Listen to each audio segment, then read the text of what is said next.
Singh, who's a partner for Coatec India. Sir, thank you for speaking to us. It's been a pleasure meeting you. And could you tell us some of the, say, the market scenario in the surface and coatings industry, some of the trends that you are seeing? See, we basically follow the automotive industry, and the requirements, of course, are pushed by them, and from their tier 1, tier 2, tier 3, as their quality specifications keep on increasing, the tier 1, tier 2 and the tier 3, they have to follow that path. So essentially it is, if we were to compare it with Germany, where the smaller companies actually own the technologies and they push the quality standards up. In India, it's the other way around. The quality standards are dictated by the OE, and then they go down the chain.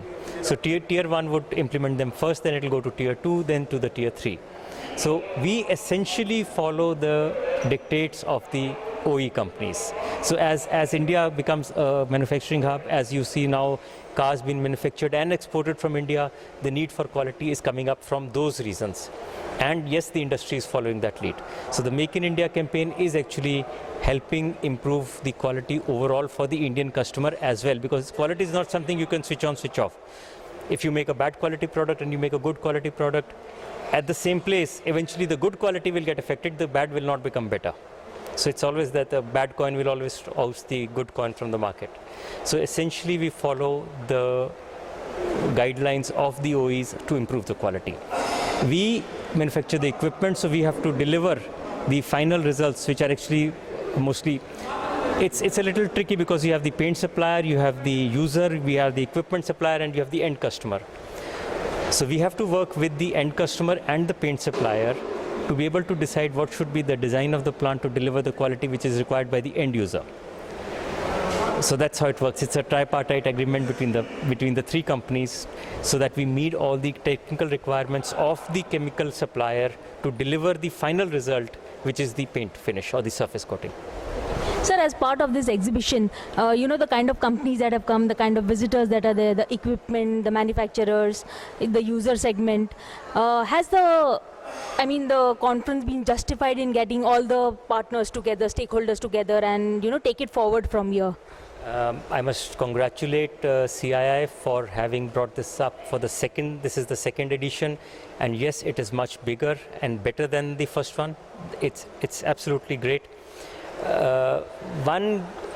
They have been able to get at least one company at Coatec, but I would want more electroplating companies to come in here, which is a big, electroplating is extremely important metal finishing process, but somehow they remain on the sidelines. I do not know whether it is unorganized, whether it is polluting, or what the reasons are, but yes, it remains behind the scenes only. It has never come into the mainstream industry. Almost all two-wheeler manufacturing, component manufacturing companies have something or the other of electroplating. Zinc plating is extremely common for the very well-known things like the Royal Enfield and Harley Davidson. Nickel and chrome plating is extremely important.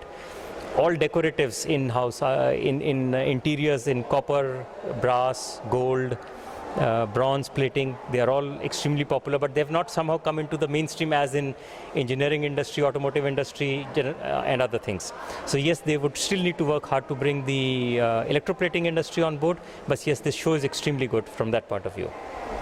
Sir, in terms of Coatec, could you tell me the kind of products that you are displaying at the event and some of the innovative technologies that you are working on? We are a very niche company that we work only for cathodic electrodeposited coating systems. We are very small, but the great milestones are that we were the first company in India to manufacture small and medium CED coating, cathodic electrodeposited coating plants for the automotive industry. That aside, now we have become the first company in India to export a CED coating plant to Europe, particularly Denmark. Now, CED coating plant, to the best of my knowledge, has not been exported so far.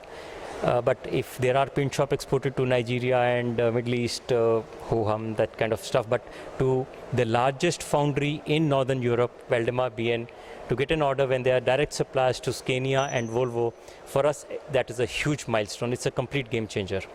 We already have companies from Poland, Germany and Sweden wanting to see this line in operation before they decide whether they want to go with us or with a European supplier. So from the point of view again of Made in India, Make in India, we would say that A little better than that is designed and manufactured in India. We feel we could be a subcontractor to a European company or an American company and doing the welding fabrication for them. But for us to design a plant from scratch, then manufacture it according to that design to suit the European quality and safety standards, that for us is a very great achievement today.